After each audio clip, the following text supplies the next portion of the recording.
এই মুহূর্তে সন্দেশখালীর নাম বাংলার গণ্ডি ছাড়িয়ে সমগ্র দেশে চর্চার বিষয় হয়ে দাঁড়িয়েছে। এর ফলে অনেক পরিবারের ছোটদের মনে ভীতিভাব এসে পড়েছে। ফলে তাদের পড়াশোনা যেমন লাটে উঠেছে, তেমনি আবার এতে স্কুল যাওয়ার বিষয়েও খারাপ অবস্থা তৈরি হয়েছে। তারা দেখছে সকাল থেকে রাত্রি পর্যন্ত পুলিশ ঘিরে আছে তাদের এলাকা। তাদের এখানে বাইরে থেকে অনেকে আসছেন দেখা করতে, কিন্তু সেখানে তাদের পুলিশ আটকে দিচ্ছে, তর্ক বিতর্ক হচ্ছে। এমন অবস্থায় ওখানকার কিছু অভিভাবক চাইছেন তাদের বাড়ির সন্তানদের লেখাপড়া চলুক এবং স্কুল করুক। আর সেজন্য অভিভাবকরা যোগাযোগ করেছেন রামকৃষ্ণ মিশনের এবং অন্য কোনো স্কুলের সাথে। তাই তাদেরকে যেতে হলো উত্তর 24 পরগনার সন্দেশখালীর নিজের বাড়ি ছেড়ে পূর্ব মেদিনীপুরের মহিষাদলে। কেননা ওখানে মহিষাদল ব্লকের নাটাশাল 1 নম্বর গ্রাম পঞ্চায়েতের অধীনে রয়েছে রামকৃষ্ণ মিশন আশ্রম। সম্প্রতি ওই আশ্রমেই সন্দেশখালীর কয়েকজন বাচ্চা স্থান পেয়েছে আবাসিক হিসেবে। আর তারা ওই আশ্রম থেকেই নাটাশাল হাই স্কুলে পড়াশোনা করলেও তাদের মনের ভেতরে চিন্তা উকি দিচ্ছে সন্দেশখালীর অশান্তি ও পরিবারের দুশ্চিন্তার ভাবনাগুলো। এ ব্যাপারে নাটাশাল রামকৃষ্ণ মিশন আশ্রমের সভাপতি শুভজিৎ মাইতি জানান, উত্তর 24 পরগনার সন্দেশখালীতে রামকৃষ্ণ মিশন আশ্রমের শাখা রয়েছে। তাদের মারফত ওখানকার কয়েকজন আশ্রম আবাসিক হিসেবে আবেদন করে। এরপর পরিকাঠামো অনুসারে 9 জনকে রাখার ব্যবস্থা করতে পেরেছেন বলে জানালেন শুভজিৎ মাইতি।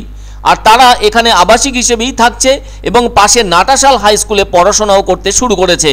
আসলে সন্দেশখালীর অশান্তির কারণেই এখানে তাদেরকে পরিবারের লোকেরা পাঠিয়ে দিয়েছে বলেই মনে করছেন তারা। শুভজিৎ মাইতি এ প্রসঙ্গে বলেন, অনেকে আবেদন করেছিলেন, কিন্তু আমরা সকলকে নিতে পারিনি।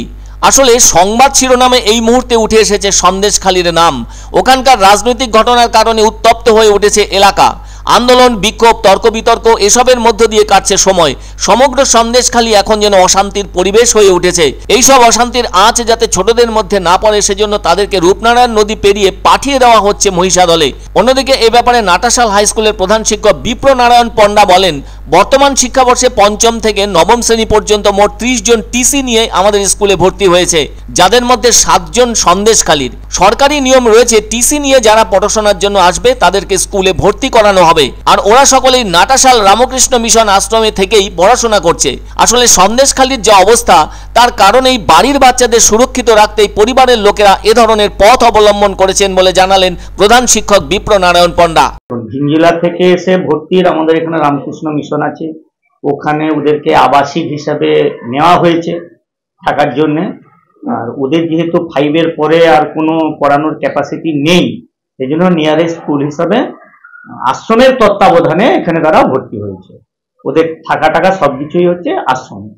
না, আমার ভর্তি হওয়া ছাত্রদেরকে আমি যেটুকু জিজ্ঞাসাবাদ করে জেনেছি, ওরা ওইখানে কোনো না কোনো স্কুলে 5, 6, 7 ইত্যাদি ক্লাসে ভর্তি হতো।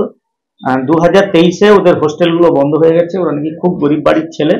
হ্যাঁ, সে ভর্তি হয়ে বন্ধ হয়ে যাওয়ার কারণেই কিন্তু ওরা একটা খুঁজছিল কোথায় আবাসিক থাকা যায়।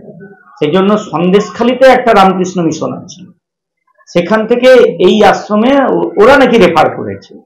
স্বামীজির সঙ্গে যোগাযোগ করে ওরা এখানে এসেছে। হ্যাঁ, ওদের বাড়ির থেকে গার্ডিয়ানরা আসছিল। সম্ভবত 7 জনের গার্ডিয়ান আসেনি, 3 জন গার্ডিয়ান আসছিলেন।